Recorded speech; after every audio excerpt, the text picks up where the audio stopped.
Hey guys, Miss Henry here. Happy Tuesday. Today we're going to be still in our Volume 1 book, and we are going to be working on page 155. We are going to start with looking at division patterns with decimals. If you remember last Tuesday, we looked at multiplication patterns with decimals. So we're going to kind of apply that information with this as well. So if we look at the unlocking the problem, the healthy wheat bakery uses 560 pounds of flour to make 1,000 loaves of bread. Each loaf of bread contains the same amount of flour. How many pounds of flour are used in each loaf of bread?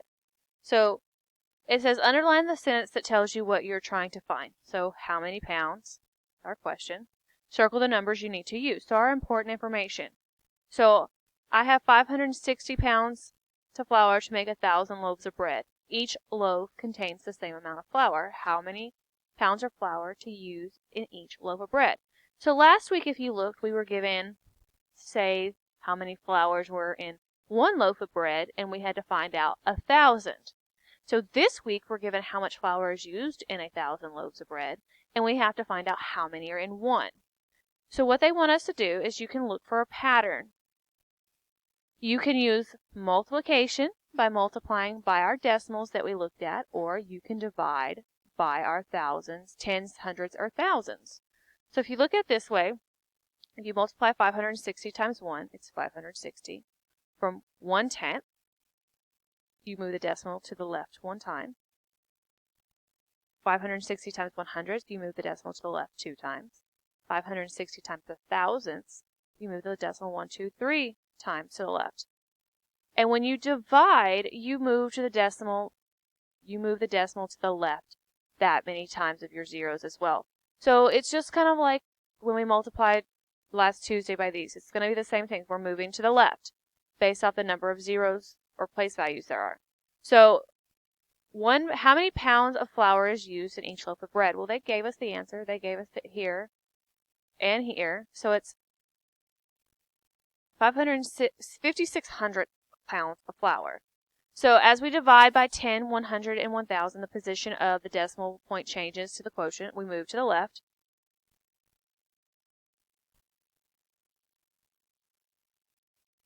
Okay, just last week. So let's look at these A and B. We're going to practice them together.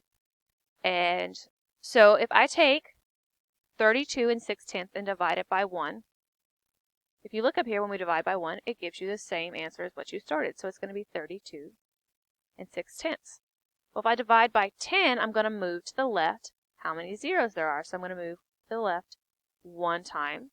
So it's going to be 3 and 26 hundredths. When I divide by 100, I'm going to move to the left 2 times. So 1, 2. So it's going to be 0.326, 326 thousandths. So practice this one, pause for video, practice B, and then unpause to check. When we divide by 1, we're going to get the exact same number. So it should be 150 and 2/10 divided by 1 is the same. 150 and 2/10.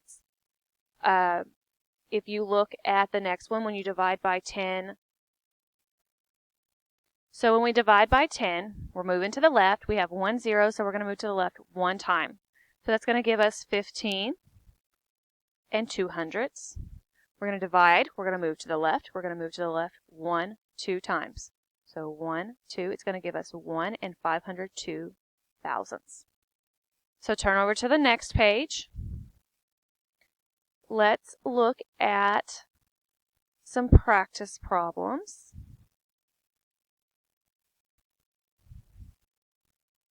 I want to make sure. So we're going to come down here to problems 1 through 4 on page 156. I apologize for that delay. I got a little confused there. So to complete the pattern, we did 456 divided by 1. It's the same. If I take this and divide it by 1, I get this one group has 456 in it. So I'm going to divide by 10. We're dividing, so we move to the left. We're going to move to the left. How many zeros do I have? 1. So I'm going to move to the left one time, which gives me 45 and 6/10. Divide, move to the left 1, 2 times. So 1, 2, which gives me 4 and 56 hundredths. division, we move to the left 1, 2, 3 times. So 1, 2, 3. It gives me 456 thousandths. So let's practice a few more. You go ahead and pause your video, try 2, 3, and 4, then come back and check them with me. So when I divide by 1, I get the same number I started with 1,225. I'm going to divide by 10, so I'm going to move my decimal 1 place to the left, this way. I have dividing by 100, so I'm going to move 2 times to the left, which gives me 12 and 25 hundredths. I'm going to divide by 1,000, which I'm going to move to the left 3 times to 3, which gives me 1 and 225 thousandths. 605 divided by 1 is 605. 605 divided by 10, I move to the left 1 time, which is 60 and 5 tenths. Move to the left 2 times, which gives me 6 and 5 hundredths. Move to the left 3 times, which gives me 605 thousandths. 1, 2, 3. And last problem, I have 74.3 divided by 1 gives me the exact same answer. I divide, I move to the left by 10 1 time, which is going to give me 7.43.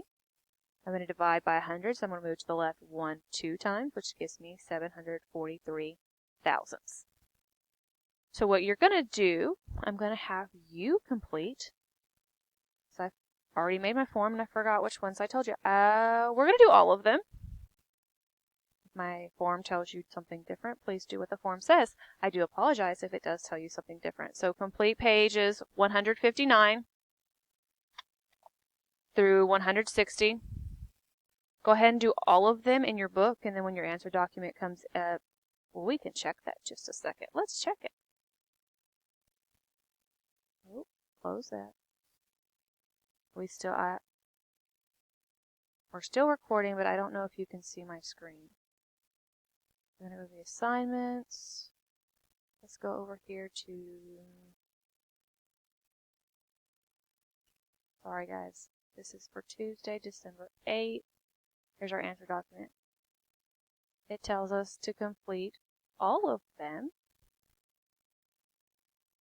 Yes, okay. Sorry. I apologize. So we're going to complete 1 through 16. Ooh, let me pull up my screen so I make sure you know where we're recording. So we're going to do 1 through 16.